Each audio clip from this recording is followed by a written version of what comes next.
Hello friends, मैं हूं शिल्पा। जीवन की एबीसी में आपका स्वागत करती हूं। आज मैं आपको एलकेजी के आगे के सिलेबस मतलब हिंदी के बारे में आज बताने जा रही हूं। लेकिन दोस्तों, मैं आज आपके साथ कुछ पर्सनल बातें भी करना चाहूंगी। मैं आपको ये बताना चाहती हूँ कि मैं आपको पूरा पेपर भी बताती हूँ, सिलेबस भी बताती हूँ, ये सब आप करवाते भी हैं, ये सब मुझे मालूम है। लेकिन क्या हम ये ध्यान देते हैं कि जब हमारे बच्चे पेपर देकर आते हैं और फिर भी उनसे कुछ छोटी छोटी गलतियां हो जाती है और हम सोचते हैं कि हमने तो उन्हें पूरा पढ़ाया था। तो आज मैं आपको ऐसी छोटी छोटी जो गलतियां अभी करते हैं बच्चे, और ये गलतियां हमेशा उनके साथ में होती ही रहती हैं, और जब वो बड़ी क्लासेस में भी जाते हैं तो भी ये गलतियों को दोहराते हैं। तो आज हमें पढ़ाई के साथ साथ उन होने वाली गलतियों पर भी बहुत ध्यान रखना है। तो चलिए आज का सिलेबस शुरू करते हैं। आज मैं आपको बताऊंगी एलकेजी में हिंदी में क्या क्या होता है। चलिए देखते हैं।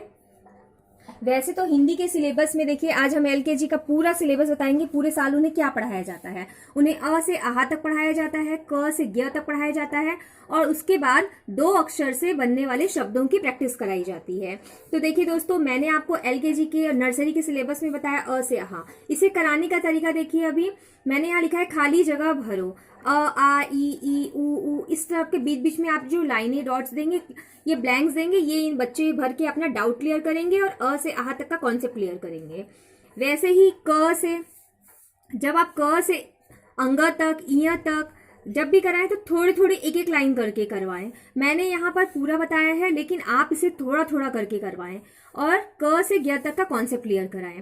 देखिए, अब इसी क्रम में आगे मैं आपको बताऊंगी कि क से ज्ञ तक सिखाने के कितने तरीके हैं।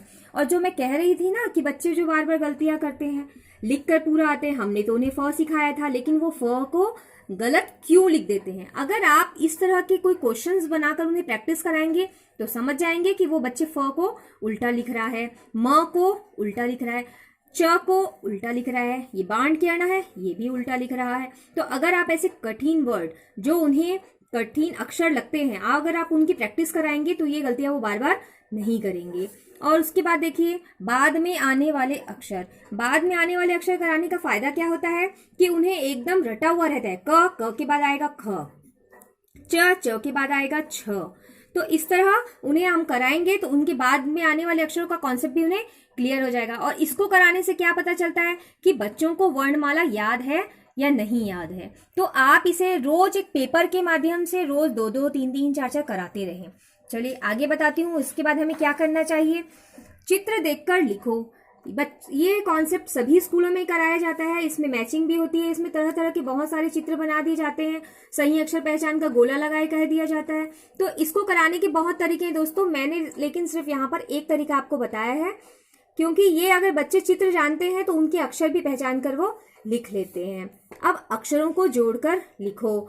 च प्लस ल, च ल चल। इस तरह अक्षर को जोड़ करके उन्हें छोटे छोटे शब्दों की प्रैक्टिस कराई जाती है। घर, फल, नल। और अगर 2 अक्षर को जोड़कर लिखने का उन्हें अच्छे अभ्यास हो जाता है तो 3 अक्षर का आप करा सकते हैं। वैसे एलकेजी में जहां तक मुझे मालूम है कि बच्चों को 2 अक्षर तक के कॉन्सेप्ट ही कराए जाते हैं। सबसे इंपॉर्टेंट होता है, अगर आप श्रुत लेख रोज कराती हैं तो बच्चे आपके एग्जाम में कभी गलती नहीं करेंगे। मैंने यहाँ 5 श्रुत लेख लिखा है। मैं बच्चों से कहूंगी चलिए लिखिए च, तो वो च लिख के बताएंगे। कभी कभी च की जगह वो ज लिख देते हैं। तो इससे हमें मालूम चलता है कि बच्चे कहाँ क्या गलतियां कर रहे हैं। देखिए, उन्हें क ख ग घ सब मालूम होता है, पर उन्हें इय, अंग, ये सब अक्षरों में काफी दिक्कतें आती हैं। चलिए इसके बाद मैं आपको बताऊंगी कि वर्णमाला को रोज रोज बुलवाना भी चाहिए। जैसे कि मैंने उन्हें क ख ग घ अंग, अपन बच्चों को घर में ओरल तो पढ़ाते ही हैं, तो उन्हें एक बार कहानी की तरह बुलवा लीजिए। क ख ग घ अंग, च छ ज झ इय, ट ठ ड ढ न। तो उससे क्या होगा कि बच्चों को ये आगे तक के लिए, हमेशा के लिए याद रह जाएगा। मैंने ऐसा बहुत बार देखा है कि बच्चों को ज्ञ तक, बड़े बच्चों को, प्राइमरी के बच्चों को भी ये ज्ञ तक का कॉन्सेप्ट क्लियर नहीं होता है। अच्छा, मैंने कुछ टिप्स में, जैसे मैंने यहाँ वर्णमाला लिखवाया है, ये मेरा एक टिप्स हुआ आपके लिए। एक मैंने टिप्स में सबसे इंपॉर्टेंट बात मैंने इसलिए लास्ट में लिखी है इसे, और यही सबसे ज्यादा इंपॉर्टेंट है। देखिए, टिप्स में मैंने कहा भ्रम, कंफ्यूजन। किसमें कंफ्यूजन ज्यादा होता है? जैसे बच्चे अगर ज और ज्ञ में काफी कंफ्यूज होते हैं। ये तो च की लाइन में आता है और ये सबसे लास्ट में आता है। जब पेपर में आता है तो इन 2 अक्षरों में बच्चे कंफ्यूज हो जाते हैं।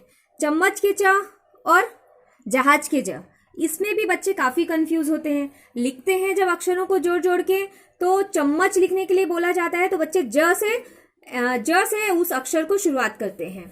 जैसे डमरू के ड और अंग, डमरू के ड और अंग को वो एक ही समझते हैं, इसीलिए उनके एग्जाम में नंबर भी कट जाते हैं। स, श और श, इसका प्रोनाउंसिएशन में भी गलतियां बार बार होती हैं और उन्हें ये अक्षरों में भी बहुत समझ उनकी कमजोर हो जाती है। तो मैं ये चाहूंगी कि आप ये जो कंफ्यूजन वाले वर्ड हैं, कंफ्यूजन वाले अक्षर हैं, और जब उनसे वो वर्ड बनाते हैं तो उन्हें आप इन्हें बहुत अच्छे से समझाएं। जो आज का मेरा मेन विषय था आपको समझाने का, ये सब कुछ तो आप बहुत अच्छे से जानते हैं, लेकिन अगर आप ये कंफ्यूजन वाले अक्षरों को बार बार प्रैक्टिस कराएंगे और उन्हें अच्छे से समझाएंगे तो उनकी ये गलती कभी नहीं होगी और उनकी ये हिंदी के विषय में पकड़ बहुत अच्छी हो जाएगी। और आप भी निश्चिंत रहिए, अगर आप इस तरीके से पढ़ा रही हैं तो आपका बच्चा पेपर में बहुत अच्छे नंबर लाएगा। और एक जो बात मैं हमेशा बार बार रिपीट करती हूँ कि आप एक छोटा पेपर बच्चों को डेली दीजिए, उन्हें उससे क्या होगा कि उन्हें पेपर सॉल्व करने की हैबिट बनेगी और वो जल्दी से जल्दी और सही तरीके से पेपर सॉल्व करेंगे। और कंफ्यूजन वाले फ्रेंड्स, आप ये मेरे वीडियो को, मोटिवेशनल वीडियो को आप शेयर करिए, सब्सक्राइब करिए और यूं ही मेरे चैनल पे बने रहिए। Thank you.